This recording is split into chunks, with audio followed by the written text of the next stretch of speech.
এই সিজনে প্রথম আজকে রান্না করলাম ব্রোকলি, আমাদের সবার পছন্দের ইলিশ মাছ দিয়ে রান্না করলাম আর অনেক বেশি মজাও হয়েছিল। সো হ্যালো এভরিওয়ান, আসসালামু আলাইকুম, welcome back to my another blog. আশা করি সবাই ভালো আছেন, আলহামদুলিল্লাহ আমিও ভালো আছি। আজকের ভিডিওটা সকাল থেকেই শুরু করলাম। সকালবেলা নাস্তার জন্য হালুয়া বানিয়েছিলাম, সাথে বানাবো রুটি। তো হালুয়া দিয়ে রুটি খেতে কিন্তু বাচ্চারা অনেক বেশি পছন্দ করে, আমার কাছেও ভালো লাগে। খুব তাড়াতাড়ি করার জন্য হালুয়াটা বানিয়ে নিলাম প্রথমে, এরপর আটা সিদ্ধ করে নিয়েছি রুটি বানানোর জন্য। তো নাস্তা শেষ করে কিছু জামা কাপড় ছিল, ওগুলো ধুয়ে একটু ছাদে নিয়ে গেলাম। দেখলাম যে প্রচুর কুয়াশা, এখন কিন্তু প্রায় 9টা বেজে গেছে, তারপরে কিন্তু প্রচুর কুয়াশা, আর কুয়াশাগুলো একদম বৃষ্টির মতো পড়ছিল। মনে হয় যে কুয়াশার জন্য কাছের জিনিসগুলো দেখা যাচ্ছে না, তাহলে মনে করেন ভোরবেলা আরো কতটা ছিল। তারপর আব্বাজানের মাদ্রাসায় গেলাম, মাদ্রাসা থেকে ফিরে রান্নার জন্য সবকিছু গুছিয়ে নিয়েছিলাম। আজকে ব্রোকলি দিয়ে রান্না করবো, ইলিশ মাছ দিয়ে। সুন্দর করে ব্রোকলিগুলো আমি কেটে নিয়েছি, আর ব্রোকলিটা খুব সুন্দর তাজা ছিল, তাই আমি নরম ডাটাগুলো নিয়ে নিয়েছি ভিতরে। আর এখানে এই যে আমি ইলিশ মাছও নিয়ে নিয়েছি, আর পাশের চুলায় কিন্তু পেঁয়াজটাও ভেজে নিচ্ছি। আগে আমি সবজিটা বসিয়ে দেব, পরে মাছগুলো ভেজে উপরে দিয়ে দেব।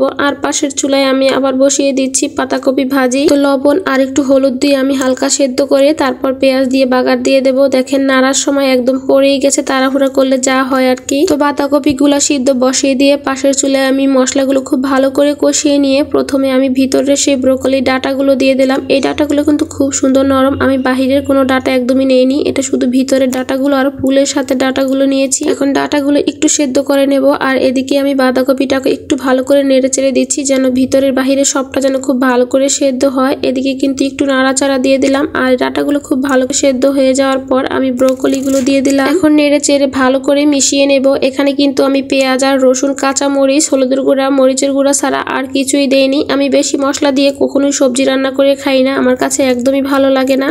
তো একটু ভালো করে নেড়ে চেড়ে একটু সামান্য পরিমাণ পানি দিয়ে দিলাম। ব্রোকলির সাথে একটু আলুও দিয়েছিলাম, অবশ্য আলু ছাড়া কোনো সবজি ভালো লাগে না। সবজিটা বসিয়ে দিয়ে মাছগুলো ভেজে নিচ্ছি লবণ আর হলুদ দিয়ে। মাছগুলো শুধু মাঝখান দিয়ে আমি একটা করে ফেলে নিয়েছি, যেহেতু মাছগুলো খুব ছোট, তাই এখান থেকে শুধু মাথাগুলোই আমি ব্রোকলির সাথে দিয়ে রান্না করে নেব। আর মাছগুলো খুব ভালো করে ভেজে নিয়ে বাচ্চাদের দেবো, ওরা একদমই রান্না করলে ছোট মাছগুলো খেতে পারে না, তাই একটু ভেজেই দিব। তো এদিকে মাছগুলো কিন্তু আমি দিয়ে দিচ্ছি ব্রোকলির ভিতরে। মাছগুলো সব দিয়ে একটু নেড়ে চেড়ে দিয়ে আমি কিছুক্ষণ ঢাকনা দিয়ে রেখে দেবো, কারণ মাছগুলোর গ্রানটা ব্রোকলির সাথে খুব ভালো করে মিশে যাবে। আর আমার আব্বাজানদের জন্য যে মাছগুলো রেখেছিলাম, মাছগুলো একটু ভালো করে ভেজে তারপর নামিয়ে নেব। এই যে মাছগুলো ভাজা হয়ে গেছে, এখন আমি একটা প্লেটে মাছগুলো সব তুলে নিচ্ছি একটা একটা করে। ইলিশ মাছগুলো একদম ছোট, কিন্তু মাছের পেটে ডিমও আছে, আর মাছগুলো খেতেও কিন্তু অনেক বেশি মজা। তো যাই হোক, এখানে কিন্তু আমার ভাজিটা করার জন্য পেঁয়াজ, রসুন আর কাঁচামরিচটা ভেজে নিচ্ছি। সরি, এখানে রসুন দেইনি, পেঁয়াজ আর কাঁচামরিচটা ভেজে নিয়ে আমি তারপর দিয়ে দিয়েছি এখানে পাতাকপিগুলো। এখন খুব ভালো করে নেড়ে চেড়ে পেঁয়াজের সাথে ভালো করে মিশিয়ে দেব, তারপর একটা বাটিতে তুলে নেব। তো রান্না বান্না কিন্তু শেষ, আর ব্রোকলি কিন্তু খেতে আমরা সবাই অনেক বেশি পছন্দ করি, আর আজকের রান্নাটাও কিন্তু